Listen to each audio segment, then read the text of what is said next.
యాండోయ్ ఎలా ఉన్నారు? బ్రహ్మాండంగా ఉండే ఉంటారు. మీ అందరి కోసం మంచి పెళ్లి కౌరటికి వచ్చాను.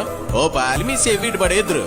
ఇప్పుడు మన నిజామాబాద్ జిల్లా దర్పల్లి మండలం దుబ్బాక వాస్తవ్యులు శ్రీ నల్లూరి శేషయ్య శ్రీమతి సులోచన దంపతులు ఉన్నారు కదండి. వాళ్ళ ఒక్కగాని ఒక అబ్బాయి ప్రతాప్ పెళ్ళండి.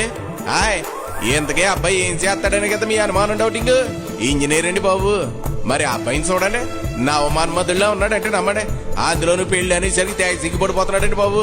మరి ఏది ఏమైనా పెళ్లి అంటే ఆ మాత్రం సిగ్గు ఉంటదిలేండి. ఇగో మాటల్లో పడిపోయే అమ్మాయి ఎవరో చెప్పలేదు కదా. పాలెం గ్రామం వాస్తవ్యులు శ్రీ గద్దల రాజేశ్వరు శ్రీమతి సరోజన దంపతులు ఉన్నారు కదండి. వాళ్ళ చిన్న అమ్మాయి ఐశ్వర్యతో పెళ్ళండి. అమ్మాయిని చూడండి, కోందనపు బొమ్మలా ఉంటుందంటే నమ్మండి. అందులోనూ అమ్మాయిని చూడగానే మన తెలుగింటి సాంప్రదాయం కొట్టొచ్చినట్లు కనపడుతుందంటే నమ్మండి. మరి హాయ్ పెంపకోలాడిది. మరి ఏది ఏమైనా జంటను చూడాలిగానే శీలకా గోరింకల్లా ఉన్నారంటే నమ్మండి. వీళ్ళిద్దరిని అక్కడ పెళ్లిలో చూసి ఆశీర్వదిద్దరు కానీ పెళ్లి మాత్రం మే 5వ తారీఖు గురువారం ఉదయం 7:56 మరి పెళ్లి ఎక్కడంటారా? ఎస్సీ ఫంక్షన్ హాల్ ఉంది కదండి దుబ్బాకలో, అక్కడనమాట. మరి భోజనాలు కూడా అదే రోజు కళ్యాణం తర్వాత వివాహ వేదిక దగ్గరేనండి. మరి నవకాయ పిండి వంటలో 4 కూరలతో ప్రేమాప్యాయులతో భోజనాలు అయితే వడ్డించేస్తారు. మరి మర్చిపోకండి. ఇక ఎన్ని పనులు నా పక్కనెట్టేసి పిల్లా జల్లం తీసుకుని తప్పకుండా రావాలండి.